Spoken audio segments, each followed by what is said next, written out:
Le pega ni wa ikani luzanu maja puvo.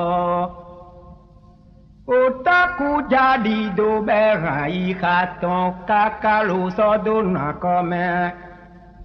E doko u papa te gaye untundo. Me de kutimbo na leno todo menu mio. Keze va fo gaga. Emi banu mi modo inye ungbe. E wendon ken wa so yayin. Kali tuwe la luzanu maja puvoto kujadi dube haikaton gede luto dono akome. Midewa doko udate gaye untundo. Tavide kuna ino tada unumio. Keze bako gaga. Emi banu ni moda iye ungbe.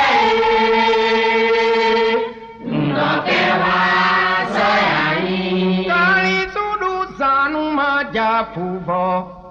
Toku jadi dube haikaton kakalo sodono meme. Doko u na echege iye untundo. Ono titi kuna ino na edawo.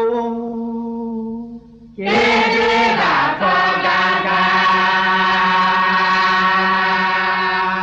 Emi banu ni moda iye ungbe.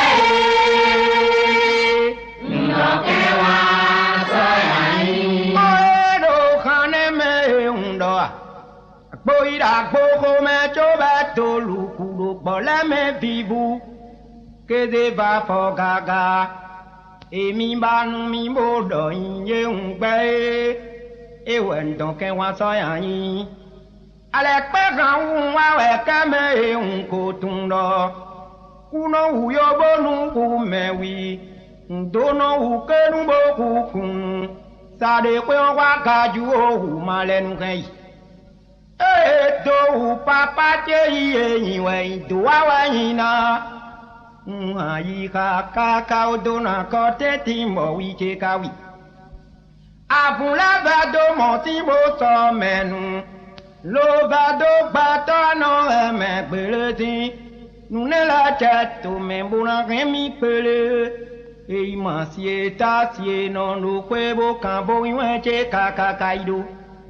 Ye koro chinu miya po enondo. Koro ye tomato kweli nu gauma tumpon. Nbo minu ikampon nu tuche weno ise. Kwenu taku jomi doda ko wame kweta me unvena dodo e matunwa. Matado pe kolo wona e kujomi do imi me fie. Me unvena dodo e matunwa. Kata nuna dubo mo ye chicha won koi. Nukun jeno alala do.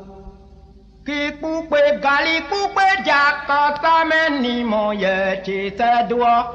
Ao nukun jeno do lando. Wazagbade di do mo me. Awa ona kika me wana jorodo. Vi eton le non la yigungbe me malon gbobu iwe to enodi. Ati ka pe sobo ma kwe. Ati o ma wa yin kele no me. Feto me inu chedu mo e untun ma janu funfun gbe. Ale pe han ugbaje do wide mo ejo inu do ko iton mo no konsin do wa baya de gbodo hanu mai mo a.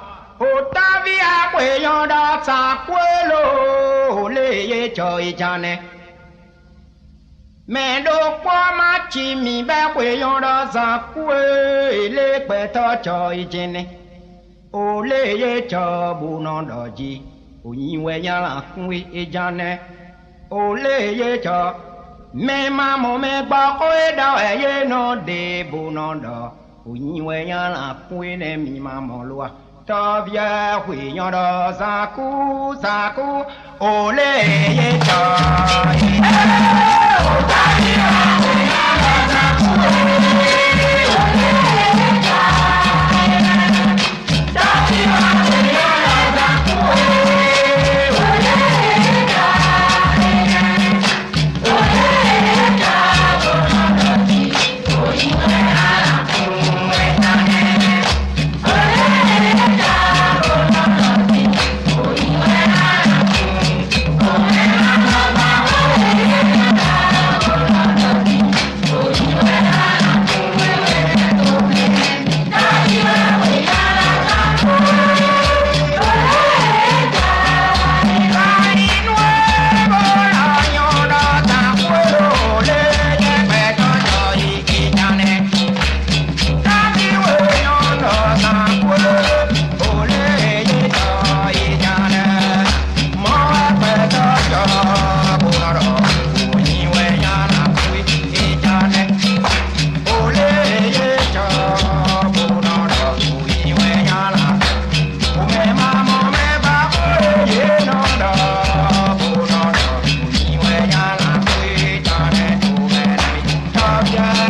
Oh